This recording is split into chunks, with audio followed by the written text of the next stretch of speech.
So ఇక్కడ kiss అని చెప్పేసి నేను టైప్ చేయగానే నాకు కొన్ని మెసేజెస్ డిస్ప్లే అయినాయి. అందులో ఆ మెసేజెస్లో ఫస్ట్ అంటే లైక్ అమ్మాయిలతో ఉంటే వేరే అది లైట్, వాళ్ళు ఏమన్నా మాట్లాడుకుంటారు లైట్ కానీ. కానీ ఒక అబ్బాయితో ఉన్నది. ఆ అబ్బాయి వచ్చేసి మన వంశీతోని ఆ మెసేజ్ ఏముండే అంటే అక్కడ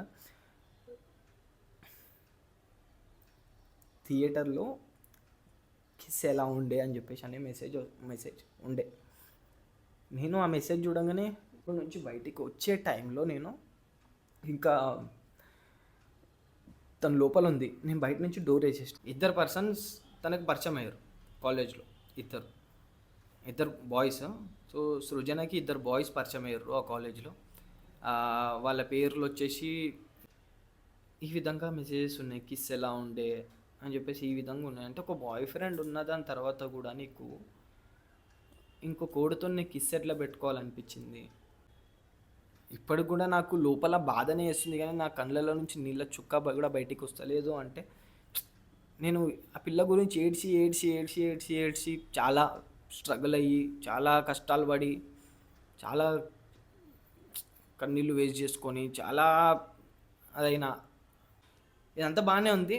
దాని తర్వాత వంశీ అనే అబ్బాయితోని సృజన చాలా క్లోజ్ అయిపోయింది. వంశీ అనే అబ్బాయితో ఎంత క్లోజ్ అంటే ఇంకా అదొక దిక్కుమాలిన ట్రెండ్ వచ్చింది అనమాట ఆ మధ్యలో. ఏంటంటే ఫ్రెండ్స్ విత్ బెనిఫిట్స్ అనే ఒక ట్రెండ్ నడుస్తుండే అప్పుడు. సో ఈ విధంగా ఫ్రెండ్స్ విత్ బెనిఫిట్స్ అని చెప్పేసి వాళ్ళిద్దరు కనెక్ట్ అయ్యారు. ఎవరు? వంశీ అనే అబ్బాయి సృజన అనే అమ్మాయి, అంటే సృజన నా గర్ల్ ఫ్రెండ్తో కనెక్ట్ అయ్యాడు. సో వాళ్ళిద్దరి మధ్యలో నడుస్తూనే ఉన్నాయి. ఇవన్నీ నాకు తెలియదు, వీళ్ళిద్దరి మధ్యలో ఇంతగానం స్టోరీ నడుస్తుందని నాకు తెలియదు. ఎందుకంటే వాళ్ళు ఉండేది అక్కడ కాలేజ్లో, నేను ఉండేది ఇక్కడ ఇంట్లో. So hello guys, welcome back to my channel Shiva01. So guys, నేను ఛానల్లో పోల్ పెట్టాను. సో నా హౌస్ టూర్ కావాలా లేదంటే నా బ్రేకప్ స్టోరీ కావాలంటే చాలామంది నా బ్రేకప్ స్టోరీ గురించి ఓట్ చేశారు. సో మీకోసం నేనైతే ఇప్పుడైతే నా బ్రేకప్ స్టోరీ అయితే చెప్తున్నాను. సో చాలా పాస్ట్, అది చాలా ఇయర్స్ బ్యాక్ జరిగింది. నేను మళ్ళీ అది ఎప్పుడు నా లైఫ్లో నేను గుర్తు తెచ్చుకోవద్దు అనుకున్నా, కానీ ఈ వీడియో ద్వారా మీకు తెలియజేయాల్సి వస్తుంది అని, గుర్తు తెచ్చుకోవాల్సి వస్తుంది అని అయితే నేనైతే ఇప్పుడు అనుకోలేదు. ఎందుకంటే చాలా డార్క్ పాస్ట్ ఉంది నాకు. అంటే అది ఎంత డార్క్ అంటే ఇంకా నేను మాటల్లో నేను చెప్పలేను. మీకు వింటేనే మీకు అర్థమవుతుంది. మీకు నేను ఎట్లాంటి ఫేస్ నుంచి నేను గుజరాయించిన, ఎట్లాంటి టఫ్ సిచ్యువేషన్స్ నుంచి నేను బయటపడ్డా, సో ఎటువంటి టాక్సిక్ రిలేషన్షిప్లో నేను ఉండేను. ఈ విధంగా మీకు చూస్తే, మీరు వింటే మీకు అర్థమవుతుంది. సో భయం వేస్తుంది, అది గుర్తు తెచ్చుకోవాలి మళ్ళీ అంటే భయం వేస్తుంది నాకు. పర్లేదు, అయినా సరే నేను మీకోసం అయితే నేనైతే గుర్తు తెచ్చుకొని నేనైతే చెప్తాను. సో ఇక్కడ నేను చెప్పే దాన్ని బట్టి మీరు అర్థం చేసుకోండి. నేను ఇందులో వాళ్ళ పేరు కానీ నేనైతే చెప్పను, జస్ట్ ఒక పర్సన్ అని మాత్రమే చెప్తాను. సో ఎందుకంటే వాళ్ళకు కూడా ప్రైవసీ ఇష్యూస్ ఉంటాయి కాబట్టి పేరు అనేది నేను ఒక ఫేక్ పేరు చెప్తాను. సో ఆ ఫేక్ పేరు వచ్చేసి మీరు సృజన అనుకోండి. సో ఆ ఫేక్ పేరు, నా గర్ల్ ఫ్రెండ్ పేరు వచ్చేసి సృజన. సో అంటే ఫేక్ నేమ్ ఇది, తన పేరు అయితే సృజన కాదు. సో ఇది ఎక్కడ స్టార్ట్ అయింది అంటే బ్యాక్ ఇన్ 2016లో స్టార్ట్ అయింది. ఇది 2016 అంటే నేను నా ఇంటర్మీడియట్ డేస్, నా 10th కంప్లీట్ అయిపోయి ఇంటర్మీడియట్ డేస్లో ఐ వాజ్ అరౌండ్ లైక్ 17-18 ఆ ఏజ్లో నేను ఇంటర్మీడియట్ చదువుతున్నాను. సో ఆ ఏజ్లో నాకు ఒక అమ్మాయి పరిచయం అయింది. ఆ అమ్మాయి నా మ్యూచువల్ ఫ్రెండ్ ద్వారా పరిచయం అయింది. అంటే నా స్కూల్మేట్, నా క్లాస్మేట్ వాళ్ళ కాలేజ్ మేట్ ఆ అమ్మాయి. సో ఆ విధంగా తను నాకు పరిచయం అయింది. పరిచయం అయిన దాని తర్వాత తను చాలా ఇంట్రోవర్ట్. ఎవరు? నా గర్ల్ ఫ్రెండ్ అనే అమ్మాయి చాలా ఇంట్రోవర్ట్. ఎంత ఇంట్రోవర్ట్ అంటే తన ఇంట్లో నుంచి బయటికి కూడా వెళ్ళేది కాదు, తనకి ఎక్కువ ఫ్రెండ్స్ ఉండేవారు కాదు. సో తన ఓన్ ప్రైవేట్ స్పేస్ని తను ఎంజాయ్ చేసేది. సో ఆ విధంగా తను చాలా ఇంట్రోవర్ట్ ఉండే. సో ఇంకా 10th క్లాస్లో, ఇంకా నేను 10th అయిపోయింది, ఇంటర్లో ఇంకా నాకు ఒక అమ్మాయి, నా క్లాస్మేట్ ఒక అమ్మాయి ఉంటుండే. ఆ అమ్మాయి త్రూ ఈ అమ్మాయి పరిచయం అయింది. అంటే ఇట్లనే ఫ్రెండ్స్లో ఇట్లా మ్యూచువల్గా ఇట్లా పరిచయం అవుతారు, అట్లా ఫేస్బుక్లో అట్లా పరిచయం అయింది. పరిచయం అయిన తర్వాత ఇంకా నేను వచ్చాక నేను ఆ అమ్మాయితోని చాట్ చేయడం స్టార్ట్ చేసినప్పటి నుంచి, సో నేను ఇక్కడ వచ్చాక నేను సృజనతో చాట్ చేయడం స్టార్ట్ చేసినప్పటి నుంచి ఇంకా సృజన అనే అమ్మాయి చాలా మంచిగా ఫీల్ అయింది. అంటే తను ఎలా ఫీల్ అయిపోయేదంటే, అంటే నాకు ఒకళ్ళు ఉన్నారు నేను చెప్పుకోవడానికి, నా బాధలు వినడానికి ఒకళ్ళు ఉన్నారు. అరే నాకు కూడా ఈ పర్సన్తో ఇంత కనెక్ట్ ఉన్నా నేను, నాకు కూడా ఈ పర్సన్ అంటే చాలా ఇష్టము అనే విధంగా ఈ అమ్మాయి నాకు చాలా కనెక్ట్ అయిపోయింది. వితిన్ 6 months ఆఫ్ టైము మేము చాట్ చేసుకున్నాము. మేము ఫేస్బుక్లో, అప్పట్లో చిన్న ఫోన్స్ ఉంటుండే, లైక్ కీప్యాడ్ ఫోన్స్ ఉంటుండే, అప్పట్లో ఫేస్బుకే అది, ఇన్స్టాగ్రామ్ అంత లేకుంటుండే. సో సృజనతో నేను చాలా చాట్ చేసినాను.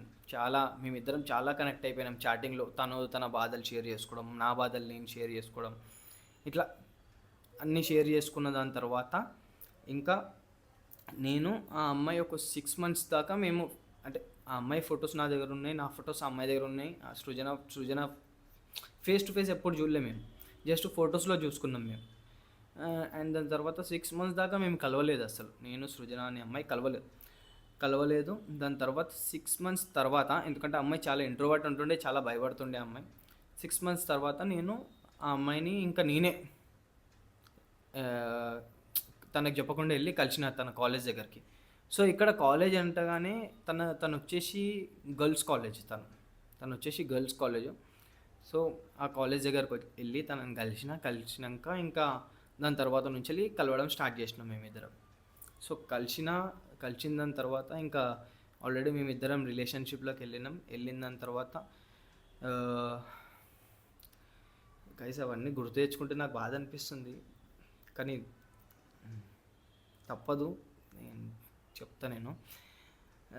కలిసిన దాని తర్వాత అమ్మాయి నేను రిలేషన్లోకి వెళ్ళిన దాని తర్వాత ఇంకా మేము రిలేషన్షిప్లోకి వెళ్ళిన దాని తర్వాత నా ఏజ్ వచ్చేసి అప్పటికి ఒక 18 ఉంటుంది, ఆ అమ్మాయి ఏజ్ వచ్చేసి 1 year చిన్న నాకంటే 17 ఉండే. ఆ అమ్మాయి మేము ఇద్దరం కొన్ని డేస్ ఇట్లా గుజరాయిస్తున్న కొద్దీ మేము ఇంకా చాలా క్లోజ్ అయినాం. తను కాలేజ్కి బంక్ కొట్టి నన్ను కలిసేది, నేను కాలేజ్కి బంక్ కొట్టి తనని కలిసేటోడిని. సో ఈ విధంగా ఇద్దరం కలుసుకునేటోళ్ళం. మేము ఇంకా ప్రైవేట్గా కలుసుకుంటాం, ప్రైవేట్లో కూడా చాలా కలిసినాం మేము. చాలా జరిగినాయి మా మధ్యలో, చాలా అంటే ఒక 2017 నుంచి, అంటే 2016 ఎండింగ్ అంటే 2016 ఎండింగ్ నుంచి వెళ్ళి ఇంకా మాకు ఒక 2019 ఎండింగ్ డిసెంబర్ దాకా బాగానే జరిగినాయి మా మధ్యలో. చాలా క్లోజ్ ఉన్నాం. ఇందులో చాలా గొడవలు జరిగినాయి, చాలా సార్లు కొట్లాడినాం, చాలా పెద్ద పెద్ద గొడవలు జరిగినాయి. ఈ గొడవలన్నిటికీ కారణం కూడా నేను చెప్తాను, ఆ అమ్మాయి ఎందుకు వదిలేసిపోయిందో కూడా చెప్తాను. సో అంతా బాగానే ఉంది, కలిసినాము, మేము ప్రైవేట్గా ఉన్నాం, ఫిజికల్ అయినాం, అంతా బాగానే ఉంది. ఇంకా సృజన అనే అమ్మాయి తను గర్ల్స్ కాలేజ్ నుంచి వెళ్ళి ఇంకా బీటెక్ కాలేజ్లోకి వెళ్ళాలి. సో బీటెక్ కాలేజ్ వచ్చేసి కో ఎడ్యుకేషన్. సో ఇక్కడ నా రిలేషన్షిప్ మీద దెబ్బ పడ్డది. సో తను గర్ల్స్ కాలేజ్లో ఉన్నంత వరకు బాగానే ఉండే, అంతా బాగానే జరిగింది. నేను తన కోసం ఎఫర్ట్స్ పెట్టడం, తను నా కోసం ఎఫర్ట్స్ పెట్టడం, ఇట్లా చాలా జరిగినాయి. సో ఇంకొకటి ఇక్కడ ఏంటంటే, అమ్మాయిది వచ్చేసి వేరే క్యాస్ట్, సో నాది వచ్చేసి వేరే క్యాస్ట్. సో అట్లా కూడా వాళ్ళ ఇంట్లో ఒప్పుకోరు అని చెప్పేసి చెప్పింది. సో అయినా సరే ట్రై చేద్దాము, మనం ఒక మంచిగా సెటిల్ అయ్యి మంచి పొజిషన్లో ఉంటే ఎవరికైనా క్యాస్ట్ ఎందుకు మ్యాటర్ అవుతుందిలే అని చెప్పేసి ఆ విధంగా కూడా మేము మాట్లాడేసుకొని మేము సెటిల్ చేసుకున్నాము.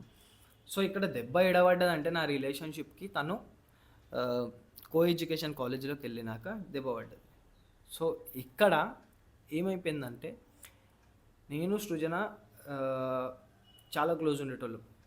సో ఇక్కడ నేను తనని డ్రాప్ చేయడము, పికప్ చేసుకోవడము, అండ్ ఇంకా గర్ల్ ఫ్రెండ్ అన్నాక ఇంకా డ్రాప్స్ పికప్స్ ఈ విధంగా ఉంటాయి కదా.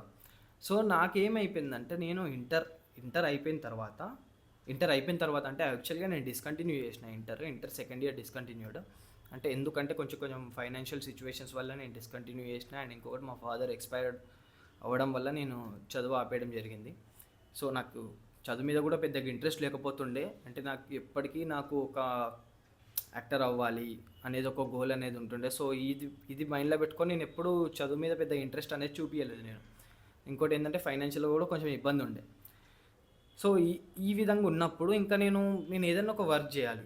సో మాది వచ్చేసి పూర్ ఫ్యామిలీ. సో నేను ఏదైనా ఒక వర్క్ చేయాలి అంటే నేను ఇంకా ఒక రెస్టారెంట్లో నేను ఒక లైక్ నార్మల్గా ఒక చెఫ్ కింద వర్క్ చేస్తుండే అసిస్టెంట్గా. సో ఈ విధంగా వర్క్ చేస్తుండే నేను. ఇంకా తనని డ్రాపింగ్ పికపింగ్ ఈ విధంగా నేను చేస్తుండే. సో ఇక్కడ ఏమైపోయిందంటే సృజన అనే అమ్మాయికి ఎట్లా అయిపోయిందంటే తను చదివే కాలేజ్ ఎట్లా అంటే మొత్తం పాష్. ఎంత పాష్ అంటే ఇంకా ఆ కాలేజీలో ఇంకా చెప్పలేము. ఇంకా అక్కడ ఎడ్యుకేషన్ కాలేజ్ ఇంకా బీటెక్ కాలేజెస్ అంటే ఎట్లుంటాయి మొత్తం ఆ విధంగా చాలా పాష్ కాలేజెస్ అను. సో మనం అప్పుడు ఎట్లుంటుండే అంటే మనం బ్రోక్ ఉంటుండే. మొత్తం బ్రోక్ అంటే లైక్ నాకు ఒంటి మీద సరిగ్గా ఏమంటారు పాష్ బట్టలు ఉండకపోతుండే. నా చేతిలో బండి కూడా ఏదో టకారా బండి ఉంటుండే. ఆ బండి వేసుకొని నేను ఆమెను పికప్ చేసుకుంటుండే. సో అప్పటి వరకు కూడా బాగానే ఉంది. దాని తర్వాత ఏమైంది ఇక్కడ సిచ్యువేషన్ అంటే తనకి యాక్చువల్గా తను నాతోని చాలా కనెక్ట్ ఉంటుండే. తనకి నచ్చేది కాదు యాక్చువల్గా ఆ కాలేజ్. అంటే ఆమె ఎక్కువ ఇంట్రోవర్ట్. అంటే నాతో వచ్చినాక కూడా ఇంట్రోవర్టే, లైక్ చాలా మందితో మాట్లాడదు. సో ఆమెకి నచ్చేది కాదు ఆ కాలేజ్. అంటే లైక్ నాకు నాకు అంటే ఇంతకు ముందు కూడా ఆ కాలేజ్లో జాయిన్ అయ్యే ముందు వాళ్ళ మమ్మీ తనకి గర్ల్స్ కాలేజ్లోనే వేసింది బీటెక్ కాలేజ్ కూడా. సో తనకు ఆ కాలేజ్ నచ్చకపోతే ఇంకా ఏడిసి ఇంట్లో ఏమొప్పించుకుందాం. దాని తర్వాత మళ్ళీ బీటెక్ కాలేజ్లో వేరే కో ఎడ్యుకేషన్ కాలేజ్లో వేసారు. సో ఇది కూడా నచ్చలేదు. తను చెప్పింది నాకు ఇది కూడా నచ్చలేదంటే ఇంకా సరే అని చెప్పేసి ఇంకా ఎట్లయినా సరే నువ్వు కాంప్రమైజ్ అవ్వాలి అది అని చెప్పి మాట్లాడిన తర్వాత ఒక ఇద్దరు పర్సన్స్ తనకు పరిచయం అయ్యారు కాలేజ్లో. ఇద్దరు బాయ్స్. సో సృజనకి ఇద్దరు బాయ్స్ పరిచయం అయ్యారు ఆ కాలేజ్లో. వాళ్ళ పేర్లు వచ్చేసి ఇంకా వాళ్ళ పేర్లు కూడా నేను ఫేక్ చేస్తాను ఇక్కడ. వాళ్ళ పేర్లు కూడా నేను బయట తలుచుకోలేను. ఎందుకంటే ఇప్పుడు వాళ్ళు కూడా మంచిగా లైఫ్ లీడ్ చేస్తున్నారు. వాళ్ళు కూడా మంచిగా సెటిల్ అయి ఉన్నారు. సో వాళ్ళకి ఎందుకు ఈ వీడియో వల్ల ప్రాబ్లం కావడం. సో వాళ్ళ పేర్లు వచ్చేసి ఒకటి పేరు వంశీ, ఒకటి పేరు ఇంకా అంటే ఫేక్ నేమ్స్ చెప్తున్నా నేను. ఒక అతని పేరు వంశీ, ఒక అతని పేరు వచ్చేసి కిరణ్. వంశీ కిరణ్. అండ్ ఇక్కడ వంశీ కిరణ్ అనే ఇద్దరు బెస్ట్ ఫ్రెండ్స్. వాళ్ళిద్దరు బెస్ట్ ఫ్రెండ్స్. ఇక్కడ నా గర్ల్ ఫ్రెండ్ వాళ్ళకి ఏ విధంగా పరిచయం అయిందో నాకు తెలియదు. సో మా గర్ల్ ఫ్రెండ్ ఇక్కడ వంశీ అనే అబ్బాయితోని కొంచెం క్లోజ్ అయ్యింది. సృజన వంశీ అనే అబ్బాయితో క్లోజ్ అయ్యింది. సో క్లోజ్ అయ్యింది నాకు చెప్పింది. అప్పటికి నాకు ఇద్దరు ఫ్రెండ్స్ దొరికిర్రు ఇట్లా ఈ విధంగా అని చెప్పి షేర్ చేసుకుంది. సో దానికి కూడా నేను చాలా హ్యాపీగా ఫీల్ అయ్యాను. ఎందుకంటే అరే నా గర్ల్ ఫ్రెండ్ కొంచెం ఇంట్రోవర్ట్. సో తనకి ఫ్రెండ్స్ అనేటోళ్ళు దొరికిర్రు. సో తనకి ఏ విధంగా ప్రాబ్లం ఉండదు కాలేజ్లో. ఇంకోటి ఏంటంటే ఇద్దరు బాయ్సే. సో మంచిగా చూసుకుంటున్నారు. ఒక సిస్టర్ లాగన్నా చూసుకుంటారు, లేకపోతే ఫ్రెండ్ లాగానన్నా కానీ సరే ఓకే, నాకు చూసుకుంటున్నారు కదా పర్లేదు మంచిగానే ఉంటారని చెప్పి నేను కూడా హ్యాపీగా ఫీల్ అయినా. అంటే మా గర్ల్ ఫ్రెండ్కి సృజన లోన్లీగా ఉండకుండా వీళ్ళతోని ఉంటుంది అని చెప్పేసి నేను కూడా హ్యాపీగా ఫీల్ అయినా. ఇదంతా బాగానే ఉంది. దాని తర్వాత వంశీ అనే అబ్బాయితోని సృజన చాలా క్లోజ్ అయిపోయింది. వంశీ అనే అబ్బాయితో ఎంత క్లోజ్ అంటే ఇంకా అదొక దిక్కుమాలిన ట్రెండ్ వచ్చింది అనమాట ఆ మధ్యలో. ఏంటంటే ఫ్రెండ్స్ విత్ బెనిఫిట్స్ అనే ఒక ట్రెండ్ నడుస్తుండే అప్పుడు. సో అంటే అది ఎట్లాంటిదంటే ఇంకా బాయ్ ఫ్రెండ్ ఉన్నా కానీ సరే ఫ్రెండ్స్ విత్ బెనిఫిట్స్. అంటే బాయ్ ఫ్రెండ్ ఉంటే బాయ్ ఫ్రెండ్ పక్కకి లైట్. ఇప్పుడు ఎవడైతే ఫ్రెండ్ ఉంటాడో వాడితో అన్ని బెనిఫిట్స్ అంటే లైక్ ఇంకా కిస్సింగ్ ఇంకా చాలా ఉంటాయి. ఇంకా నేను అవన్నీ చెప్పలేను నేను నా నోటితోనే. సో ఆ విధంగా ఆ ట్రెండ్ నడుస్తుండే. సో ఈమె వాడికి ఈ విధంగా కనెక్ట్ అయింది. అది ఏ విధంగా కనెక్ట్ అయిందో నాకు తర్వాత నేను మొత్తం తవ్వుతే బయటపడ్డది. సో ఎందుకు ఇదంతా ఏర్పడ్డది వాళ్ళిద్దరి మధ్యలో, వాళ్ళు ఎందుకు ఇంత క్లోజ్ అయ్యారు అని చెప్పి. సో ఈ విధంగా ఫ్రెండ్స్ విత్ బెనిఫిట్స్ అని చెప్పేసి వాళ్ళిద్దరు కనెక్ట్ అయ్యారు. ఎవరు? వంశీ అనే అబ్బాయి సృజన అనే అమ్మాయి, అంటే సృజన నా గర్ల్ ఫ్రెండ్తో కనెక్ట్ అయ్యాడు. సో వాళ్ళిద్దరి మధ్యలో నడుస్తూనే ఉన్నాయి. ఇవన్నీ నాకు తెలియదు. వీళ్ళిద్దరి మధ్యలో ఇంతగానం స్టోరీ నడుస్తుందని నాకు తెలియదు. ఎందుకంటే వాళ్ళు ఉండేది అక్కడ కాలేజ్లో, నేను ఉండేది ఇక్కడ ఇంట్లో. సో నాకు ఏమవుతుందనేది తెలియకపోయేసరికి ఇంకా నేను ఒకరోజు నా గర్ల్ ఫ్రెండ్ నా దగ్గరికి వచ్చింది. సో మేమిద్దరం ప్రైవేట్ స్పేస్లో నేను నా గర్ల్ ఫ్రెండ్ ఉన్న టైంలో ఏమైపోయిందంటే ఇంకా నార్మల్గానే నేను ఎప్పుడూ నా గర్ల్ ఫ్రెండ్ మీద నాకు సృజన మీద నాకు ఎప్పుడూ డౌట్ రాలేదు. నాకు సృజన మీద ఎప్పుడూ నాకు ఏమంటారు తను ఇట్లా చేస్తుంది అని చెప్పేసి నాకు అసలు కూడా ఊహించుకోకపోతుంది. ఎందుకంటే ఆ అమ్మాయి ఎంత మంచిదంటే నేను ఆ అమ్మాయికి ఎటువంటి తప్పులు మనం తీయలేము. ఆ అమ్మాయి దాంట్లో ఆ అమ్మాయి ఎటువంటి తప్పు చేస్తుంది అని కూడా మనం ఊహించుకోలేము కూడా, అంత మంచిది తను. సో ఈ విధంగానే నేను కూడా ఇదే భ్రమలో ఉండి నా గర్ల్ ఫ్రెండ్ చాలా ప్యూర్, సృజన అసలు ఎటువంటి తప్పు చేయదు, సృజనకి నేనున్నా, సృజన నేను పెళ్ళి చేసుకుందాం అనుకుంటున్నా, సృజనకి సృజన నాకు ఎంత ఇంపార్టెంటో నాకు కూడా సృజనకు కూడా నేను అంతే ఇంపార్టెంట్. సో మా ఇద్దరి మధ్యలో వేరే మనిషిని తీసుకురావాలి అన్న ఆలోచన తనకి రాదు అనుకొని నేను ఇన్ని గనం మైండ్లో పెట్టుకొని నేను మంచిగా ఫిక్స్, అంటే లైక్ ఈ అమ్మాయే ఇంకా నా లైఫ్, ఈ అమ్మాయినే పెళ్ళి చేసుకోవాలని చెప్పి ఫిక్స్ అయిపోయి కూర్చున్నా. అయితే ఒకరోజు మేమిద్దరం ప్రైవేట్గా ఉన్న టైంలో నాకు ఎందుకు అనిపించిందో, నాకు ఏందో ఏమో నాకు తెలియదు. అంటే తను వాష్రూమ్కి వెళ్తే తన ఫోన్ లాక్, వాట్సాప్ లాక్ అన్నీ తెలుసు నాకు, అన్నీ తెలుసు. అంటే యాక్చువల్గా మొత్తం అన్నీ తెలుసు. అయితే ఇంకా ఓపెనే ఉంది మొత్తం, నాకు అన్నీ తెలుసు. గర్ల్ ఫ్రెండ్ది మొత్తం లాక్ అన్నీ తెలుసు. ఏం దేనికైతే యాప్ లాక్ అని డిఫరెంట్గానైతే ఏం పెట్టలేదు కాబట్టి అన్నీ తెలుసు కదా.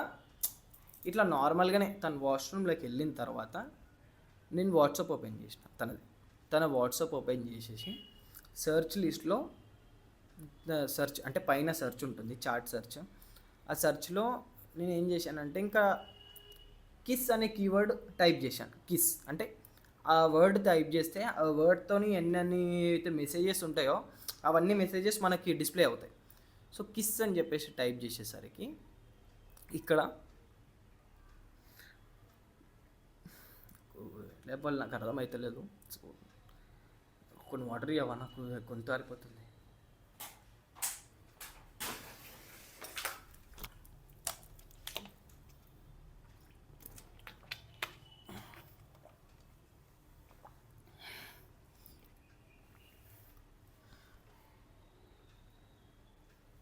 సో ఇక్కడ కిస్ అని చెప్పేసి నేను టైప్ చేయగానే నాకు కొన్ని మెసేజెస్ డిస్ప్లే అయినాయి. అందులో ఆ మెసేజెస్లో ఫస్ట్ అంటే లైక్ అమ్మాయిలతో ఉంటే వేరే, అది లైట్ వాళ్ళు ఏమన్నా మాట్లాడుకుంటారు లైట్ కానీ ఒక అబ్బాయితో ఉన్నది. ఆ అబ్బాయి వచ్చేసి మన వంశీతోని ఆ మెసేజ్ ఏముండే అంటే అక్కడ థియేటర్లో కిస్ ఎలా ఉండే అని చెప్పేసి అనే మెసేజ్ ఉండే. నేను ఆ మెసేజ్ చూడంగానే థియేటర్లో మీ కిస్ ఎలా ఉండే ఏంది,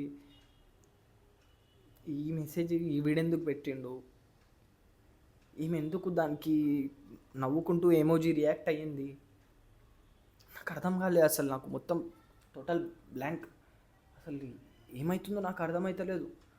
తను వెంటనే బాత్రూంలో నుంచి బయటికి వచ్చే టైంలో నేను ఇంకా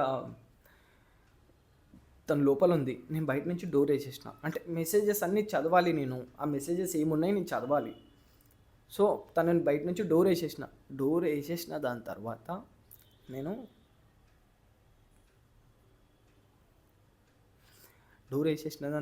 నేను ఆ చాట్ అనేది మన వాట్సాప్లో చాట్ ఎక్స్పోర్ట్ అని ఉంటుంది.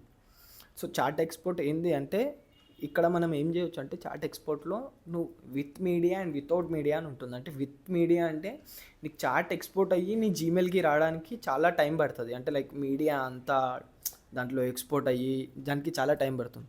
సో వితౌట్ మీడియా అంటే మనకి మొత్తం హెచ్ఎంటిఎల్ అనే ఫార్మాట్లో లైక్ వాళ్ళ పేరు అండ్ వాళ్ళ నంబరు, నా గర్ల్ ఫ్రెండ్ సృజన బాయ్ ఫ్రెండ్ అంటే లైక్ ఇప్పుడు వాడబడుతున్నాడు వంశీ అవుతున్నాడో వాళ్ళిద్దరిది ఏదైతే చాటింగ్ ఉందో అదంతా ఓన్లీ చాటింగ్ మాత్రమే. అందులో మీడియా ఏముండదు. అంటే మీడియా అంటే లైక్ వాళ్ళు పంపించుకున్న పిక్స్ కానీ వాళ్ళు ఏమేమైతే పిక్స్ పంపించుకున్నారు కానీ అవి ఏమి ఉండవు, జస్ట్ చాటింగ్ ఉంటుంది.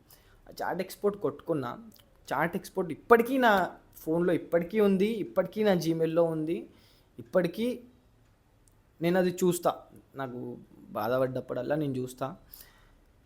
ఆ చాట్ ఎక్స్పోర్ట్ కొట్టుకున్న దాని తర్వాత తను డోర్ది అని చెప్పేసి అన్నది. సో అప్పటికి నాకు తెలుసు అని చెప్పేసి తనకు తెలియవద్దు. సో ఇది ఎక్కడ వరకు పోతుంది అనేది చూద్దాం అన్నట్టు నేను ఏం చేసినానంటే నేను చాట్ ఎక్స్పోర్ట్ కొట్టుకున్నా, తన డోర్ తీసిన, చాట్ ఎక్స్పోర్ట్ అంతా నాకు వచ్చేసిన దాని తర్వాత తన మెయిల్‌లో నుంచి సెంట్‌లో నుంచి నేను డిలీట్ చేసేసిన తన మెయిల్‌లో నుంచెల్లి. ఆ చాట్ ఎక్స్పోర్ట్ ఆ చాట్ ఎక్స్పోర్ట్ నేను చదివినాక నాకు ఎన్ని బయట పడ్డాయి అంటే, నా గర్ల్ ఫ్రెండ్ కాదు, ఇది నా గర్ల్ ఫ్రెండ్ కాదు, ఎవరో వేరే వాళ్ళు చాట్ చేసిర్రు, నా గర్ల్ ఫ్రెండ్ ఫోన్ తీసుకొని ఎవరో వేరే వాళ్ళు చాట్ చేసిర్రు, నా గర్ల్ ఫ్రెండ్ ఇట్లాంటిది కాదు, సృజన ఇట్లాంటిది కాదు, సృజన ఇట్లాంటి లెక్కలు చెయ్యదు, సృజన చాలా మంచిది, సృజన సృజన అసలు ఇట్లాంటి తప్పు చేయడం అంటే అసలు అది ఇంపాసిబుల్ అనే ఇవే నాకు మైండ్లో ఉన్నాయి. కానీ సృజన ఈ తప్పు చేసింది అని నేను డైజెస్ట్ చేసుకోలేకపోతున్నా. ఇంకా చాట్ మొత్తం నేను చదివిన దాని తర్వాత 3 days, లిటరల్లీ 3 days నాకు సరిగ్గా నిద్ర లేదు, సరిగ్గా తిండి లేదు, నా కళ్ళ కింద డార్క్ సర్కిల్స్ వచ్చేసినాయి, నేను ఆమెతోని మాట్లాడలేదు సరిగ్గా.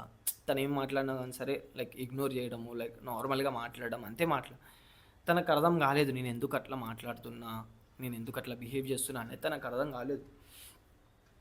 దాని తర్వాత ఇంకా నేను ఇప్పటికి కూడా నాకు లోపల బాధనే వేస్తుంది, కానీ నా కళ్ళలో నుంచి నీళ్ళ చుక్క కూడా బయటికి వస్తలేదు. అంటే నేను ఆ పిల్ల గురించి ఏడ్చి ఏడ్చి ఏడ్చి ఏడ్చి ఏడ్చి చాలా స్ట్రగుల్ అయ్యి, చాలా కష్టాలు పడి, చాలా కన్నీళ్ళు వేస్ట్ చేసుకొని, చాలా అదైనా ఇప్పుడు దాని తర్వాత ఇంకా ఏమైపోయిందంటే, ఆ అమ్మాయికి సృజన నా గర్ల్ ఫ్రెండ్కి నేను ఆ చాట్ ఎక్స్పోర్ట్ అనేది నేను పంపించిన దాని తర్వాత నేను ఆ రోజు ఇంటి దగ్గర ఉండే, అంటే ఇంటి దగ్గర అంటే యాక్చువల్గా మా ఫ్రెండ్ వాళ్ళది రూమ్ ఉంటుండే, మా ఫ్రెండ్స్ అందరం కలిసి రూమ్ తీసుకున్నాం.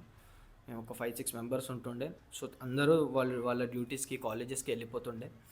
సో తను నా దగ్గరకు వచ్చింది, ఆ చాట్ ఎక్స్పోర్ట్ పంపించిన దాని తర్వాత తను నా దగ్గరకు వచ్చి, ఇంకా ఇంకోసారి చెయ్యను, తప్పు అయిపోయింది.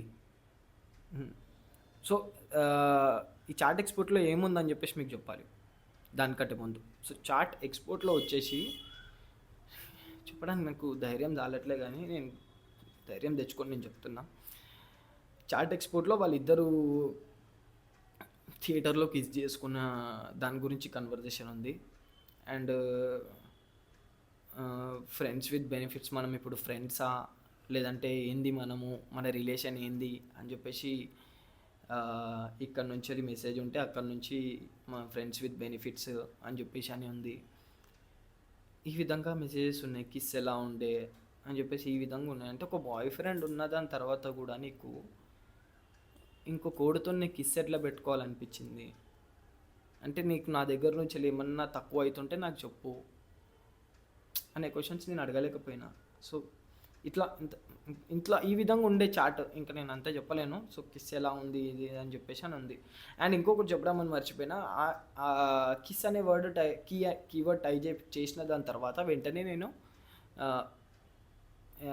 FUCK అని చెప్పేసి నేను టైప్ చేయంగానే దీనికి సంబంధించిన మెసేజెస్ కూడా ఉన్నాయి వాడివి, ఈమెతోని ఐల్ క్యూ అని ఈ విధంగా మెసేజెస్ ఉన్నాయి. తను దానికి నార్మల్గా లైక్ నవ్వుకుంటూ నవ్వు ఎమోజీలు పెట్టి రియాక్ట్ అవుతుంది. నాకు అసలు ఏమనుకుని ఆమె ఎట్లా రియాక్ట్ అవుతుంది అనేది నాకు అసలు అర్థం కాలేదు. నాకు ఓకే, పాయింట్కి వద్దాం. తనని పిలిచిన దాని తర్వాత చాట్ ఎక్స్పోర్ట్ అంతా పంపించిన దాని తర్వాత ఏంది ఇవి అని చెప్పేసి నాకు అన్నీ తెచ్చిపోయినాయి అని చెప్పేసి చెప్పేసిన దాని తర్వాత తను ఇంకా బర్స్ట్ అయిపోయింది, ఇంకా కావాలని చేయలేదు, తప్పు అయిపోయింది, ఒక్క ఛాన్స్ నాకు ఇవ్వు, నేను ఇంకొకసారి నేను ఏం చెయ్యను, నేను ఇదంతా పంపించినా ఇదంతా కోపంలో ఉన్నా కానీ సరే నేను తన మీద ఒక్క దెబ్బ నేను తన మీద వేయలేదు, తనను ఒక్క మాట అనలేదు. నన్ను నేను హర్ట్ చేసుకున్నా, నా చేతు కూడా గుద్దుకున్నా, నా తల తీసి కూడా గుద్దుకున్నా, అంతేగాని నేనైతే తనని ఏ విధంగా నేను తనని మాటలతో కానీ లైక్ అబ్యూజింగ్ కానీ కొట్టడం కానీ ఏ విధంగా నేను తనని హర్ట్ చేయలేదు. ఎందుకు చేసినావు అనే ఒకటే మాట అడిగిన తను ఎందుకు చేసినావు అంటే మిస్టేక్ అయిపోయింది, కావాలని చేయలేదు అని చెప్పేసి ఈ విధంగా నాకు చాలా బతిమలాడుకుంది. నేను ఇంకోసారి చెయ్యను, ఒక్క ఛాన్స్ ఇవ్వు అని. సో నేను కూడా అరే ఏదో గల్తీలు అయిపోయిందేమోలే, ఇంకొకసారి చెయ్యదులే నా పిల్ల అట్లాంటిది కాదులే అని చెప్పేసి నేను కూడా ఏం చేసిన అంటే, సరే ఒక ఛాన్స్ అయితే ఇద్దాము. ఒక ఛాన్స్ ఇచ్చినా ఇంకా నువ్వు మళ్ళీ నెక్స్ట్ టైం వాడితో మాట్లాడొద్దు. వాడు ఈ విధంగా ఇట్లాంటోడు ఉన్నప్పుడు నువ్వు వాడితో మాట్లాడకు. నువ్వు ఏమన్నా ఉంటే నాకు చెప్పేసేయి. ఒకవేళ నువ్వు వాడితో రిలేషన్లో పోవాలి అనుకుంటే నాకు చెప్పేసేయి. నేను ఏమనను, ఏమనుకోను అని చెప్పేసి నేనైతే తనకైతే చెప్పిన దాని తర్వాత తను సరే అన్నది. నేను ఇంకొకసారి ఇట్లాంటిది రిపీట్ కానివ్వను, నీకు ఎటువంటి ఇట్లా బాధ పెట్టే విధంగా నేను ఏం చెయ్యను అని చెప్పేసి తను అన్నది. దాని తర్వాత ఇంకా దాని తర్వాత నార్మల్ అయిపోయింది. అంటే ఇంత తెలిసినాక కూడా నేను నార్మల్గా అయిపోయినా అంటే కేవలం నేను తనని ట్రూగా లవ్ చేస్తున్నా, తనని పెళ్ళి చేసుకుందాం అనుకుంటున్నా, తనతో లైఫ్ నేను చూద్దాం అనుకుంటున్నా కాబట్టే నేను లైట్ తీసుకొని ఉన్నా. అంటే అదొక్కటే ఫూలిష్ పని నేను చేసింది. అంటే ఒక అమ్మాయికి ఒక అబ్బాయి మీద ఇంట్రెస్ట్ ఉంది అంటే, నువ్వు కాకుండా వేరే అబ్బాయి మీద ఇంట్రెస్ట్ ఉంది అంటే మీరు అప్పుడే వదిలేసేయండి. మీరు ఎంత బతిమలాడుకున్నా వేస్ట్, మీరు ఎన్ని ఛాన్సెస్ ఇచ్చినా వేస్ట్. ఎందుకంటే మీరు మళ్ళీ ఆ అమ్మాయి కావాలనుకుంటున్నారు, ఆ అమ్మాయికి ఇంకొక ఛాన్స్ ఇచ్చినా కానీ సరే అదొక పెద్ద ఫూలిష్ థింగ్ మీరు చేసేది. ఎందుకంటే మీరు ఇంకా ఆ ఛాన్స్ ఇచ్చి మిమ్మల్ని మీరు ఇంకా బాధ పెట్టుకుంటారు, ఇంకా మీరు పిచ్చోళ్ళు అయిపోతారు. అంతేగాని మీరు ఆ ఛాన్స్ ఇచ్చి వేస్ట్. మీరు అక్కడి నుంచి తప్పుకోవడమే బెస్ట్ నన్ను అడిగితే. నేను ఇక్కడ మెచ్యూర్గా ఆలోచించకుండా తనని లవ్ చేసి, తనని గుడ్డిగా లవ్ చేసి, తనతో నేను లైఫ్ చూద్దాం అనుకొని నేను తనకు ఒక ఛాన్స్ అయితే ఇచ్చిన దాని తర్వాత తను ఇచ్చిన దాని తర్వాత ఇప్పుడు ఎట్లుండాలి, ఈ ఛాన్స్ ఇచ్చిన తర్వాత అరే నా బాయ్ ఫ్రెండ్కి మళ్ళీ నేను ఈ విధంగా బాధ పెట్టొద్దు అనే విధంగా ఉండాలి. సో ఒక ఛాన్స్ అనేది ఇచ్చిన దాని తర్వాత ఇప్పుడు ఆ ఛాన్స్ని ఎట్లా అమ్మాయి యూజ్ చేసుకోవాలి అంటే, నా బాయ్ ఫ్రెండ్కి ఈ విధంగా నేను బాధ పెట్టినా, ఈ విధంగా జరిగినాయి కాబట్టి నేను ఇంకో బాధ నేను పెట్టొద్దు అనే విధంగా ఉండాలి. కానీ నా గర్ల్ ఫ్రెండ్ అక్కడ సృజన అక్కడ చాలా పెద్ద తప్పులు చేసేసింది. అండ్ అక్కడ వాళ్ళ మధ్యలో అండ్ కిస్సు,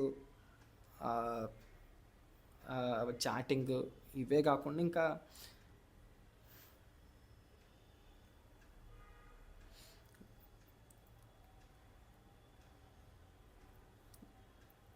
చాలా కూడా జరిగినాయి వాళ్ళిద్దరి మధ్యలో.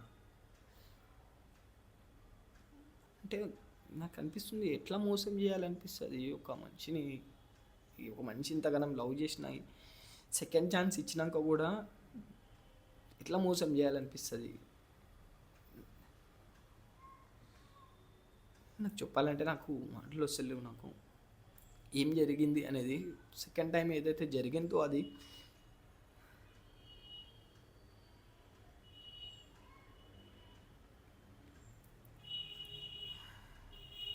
సో ఇప్పటికీ నేను 5 years తర్వాత కూడా నాకు ఏడుపు వస్తుంది, నేను ఏడుస్తున్నా అంటే దాని అర్థం అది ఎంత దారుణమైన సిచ్యువేషన్ల నుంచి నేను గుజరాంచిన, ఎంత చెప్పుకోలేని థింగ్స్ అక్కడ జరిగినాయి అనేది గుర్తు తెచ్చుకుంటే నాకు ఏడుపు వస్తుంది. నాకు